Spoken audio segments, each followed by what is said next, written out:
महाराष्ट्रामध्ये आपण सौर कृषी पंपाची योजना सुरू केली आणि या योजनेच्या अंतर्गत आता आपल्याकडे 9 लाख पंपांचा लक्ष्यांक हा उपलब्ध आहे। 9 लाख पंपांचा।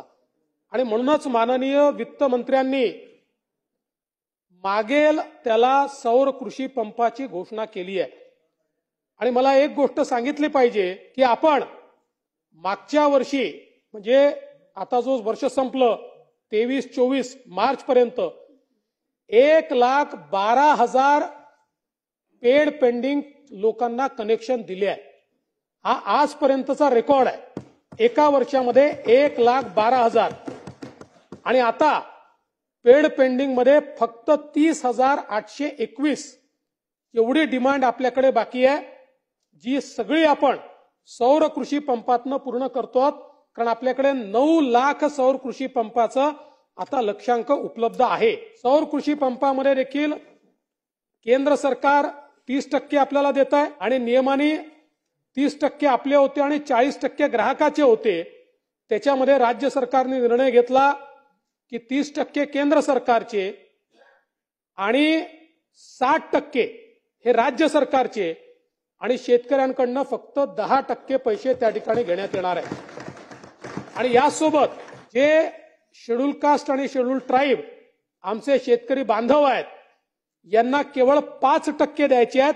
95% त्यांचे पैसे केंद्र सरकार आणि राज्य सरकार मिळून देणार आहे। त्यामुळे एक मोठा दिलासा या निमित्ताने निश्चितपणे हा प्राप्त होईल। काही सदस्यांनी असा देखील एक प्रश्न उपस्थित केला की ठीक आहे, तुम्ही नवीन लोकांना हे पंप देतायत, त्यांना दिवसा वीज मिळणार आहे, आमच्या जुने कनेक्शन आहे, आम्हाला तुम्ही हे पंप देणार का? हा अतिशय महत्त्वाचा प्रश्न आहे। याच्यामध्ये मला सांगितलं पाहिजे की त्यांना नव्याने पंप घेण्याची आवश्यकता नाही। आता त्यांचं जे फीडर आहे, ज्या फीडरवरनं त्यांना वीज मिळते त्या फीडरलाच आपण सोलरमध्ये कन्वर्ट करतो।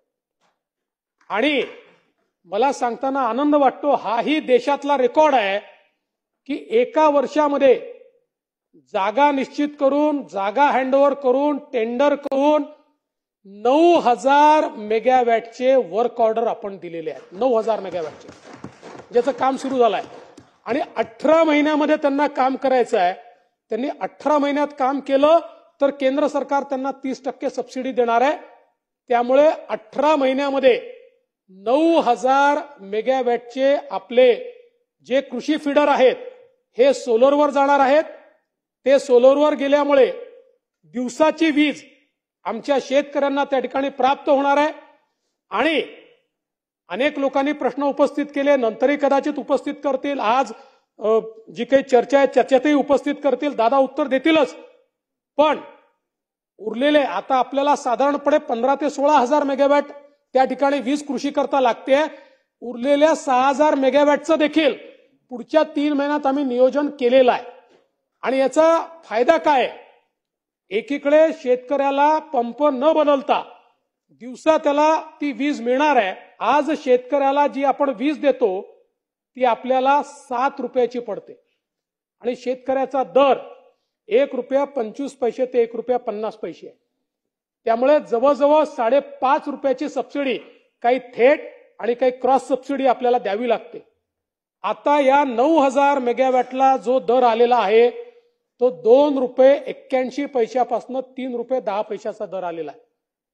त्यामुळे आपण जर विचार केला तर 7 रुपयाची आपली वीज थेट जर 3 रुपयापर्यंत आली, ऍव्हरेज जरी विचार केला तरी युनिट मागे 4 रुपये आपले वाचणार आहेत।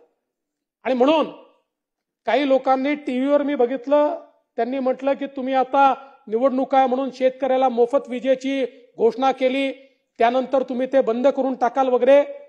पण हे जे काही आपण सोलरवर कन्व्हर्शन करतोय, या कन्व्हर्शनमुळे आज जेवढी सबसिडी आपण देतो आहे तेवढीच सबसिडी पुढच्या 3 वर्षानंतर आपल्याला लागणार आहे, 4 वर्षानंतर लागणार, दरवर्षी कमी कमी होत जाणार आहे।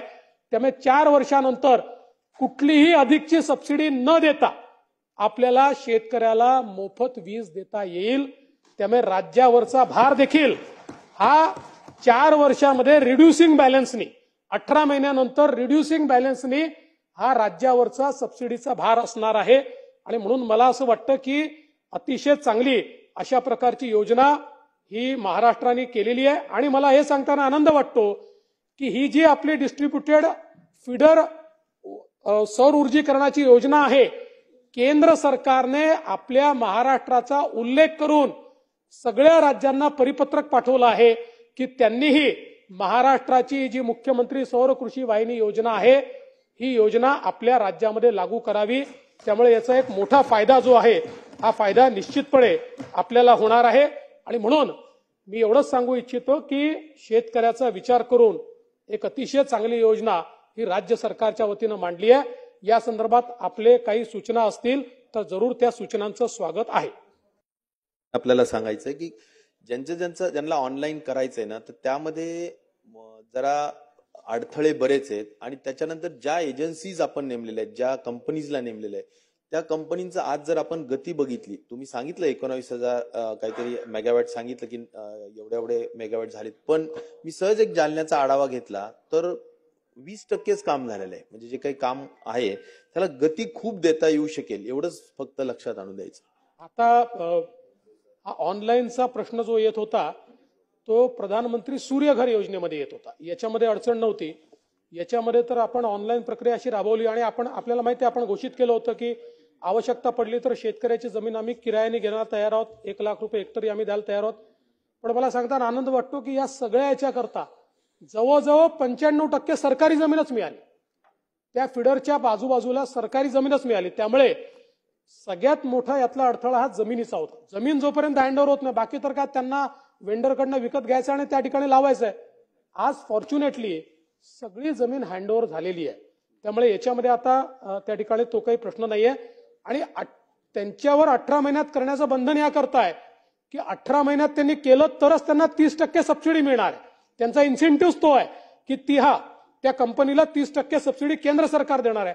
त्यामुळे ते 18 महिन्यात पूर्ण करतील.